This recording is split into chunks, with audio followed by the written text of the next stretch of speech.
नमस्कार बंधुरा आज एक जलखाबारेर रेसिपि करছি निरामिष जलखाबार। एखाने एक कप ओट्स निয়েছি, एखाने एक कप चिड़े निয়েছি, এই কাপেরই মাপ করে 2 কাপ সুজি নিয়েছি, এই বাটিতে একটু চিনি নিয়েছি, একটু নুন নিয়েছি। এই সব উপকরণ দিয়ে আমি এইগুলোকে সব জল দিয়ে ভিজাবো, ভিজিয়ে তারপরে আমি ওটাকে টিফিनटा বা नास्ताटा বানাবো। সব উপকরণগুলো আমি ভিজিয়ে দিয়েছি, এটা 10 মিনিট ভিজানো থাকুক, তারপরে আমি আবার করব।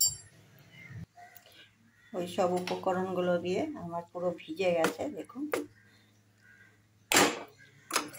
এর মধ্যে আমি একটু আদা গ্রেট করে দিলাম, একটু কারি পাতা দিলাম,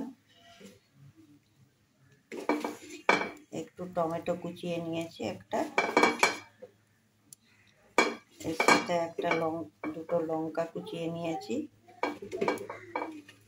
এর সাথে ধনে পাতা কুচিয়ে নিয়েছি একটু, আর এখানে গোলমরিচের গুঁড়ো দিলাম একটু, দিয়ে এগুলোকে দিয়ে আবার সব মাখবো। সব মাখানো হয়ে গেছে এগুলো। আমি এখন একটা ফ্রাই প্যান বসিয়ে দিয়েছি, ফ্রাই প্যানে একটু সাদা তেলও দিয়ে দিচ্ছি, এটা গরম হয়ে গেছে, এর মধ্যে আমি ব্যাটারটা দেব। দেখুন আমার নাস্তাটা এটা ঠিকটা হয়ে গেছে, এটা আর টিপ দিয়ে দিলাম, একটু তেল সাদা তেল ঘুরিয়ে দিচ্ছি। এটা খেতে খুবই টেস্ট লাগে, আর এটা হেলদি জলখাবারও বলতে পারেন, নিরামিষ জলখাবার। এটা নিরামিষের দিন এই জলখাবারটা বানিয়ে ফেলতে পারেন। আবার রাত্রের ডিনারও কিন্তু এটা খেতে পারেন, রাতের ডিনারও চটজলদি হয়ে যায়, এটা কোনো টাইম লাগে না, এটা এমনিভাবে বানিয়ে রাত্রেও ডিনারও খেতে পারেন। এর সাথে আমি একটা চাটনি বানাচ্ছি, এটা খুব সহজ চাটনি, ওটা বানাতে বানাতে চাটনিটাও বানানো হয়ে যাবে।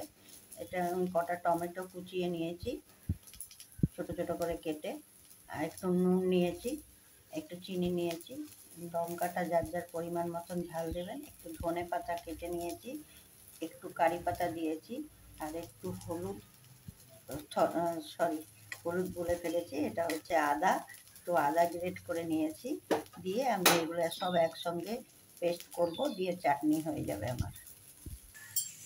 দেখুন আমার মিক্সিতে এটা পেস্ট করা হয়ে গেছে চাটনিটা। এই চাটনিটা খেতে আপনি সব দিয়েই খেতে পারবেন, খুব ভালো হয় চাটনির টেস্টটাও। তার সাথে আমার এটাও হয়ে গেল, নাস্তাটা কত সুন্দর হয়েছে। এটাকে এখন আমরা চাটনি দিয়ে খাবো। দেখুন নাস্তাটা এইভাবে একবার বানিয়ে খাবেন, খুব নিরামিষ এটা একটা নাস্তা, আর রাতের ডিনারও খেতে পারেন।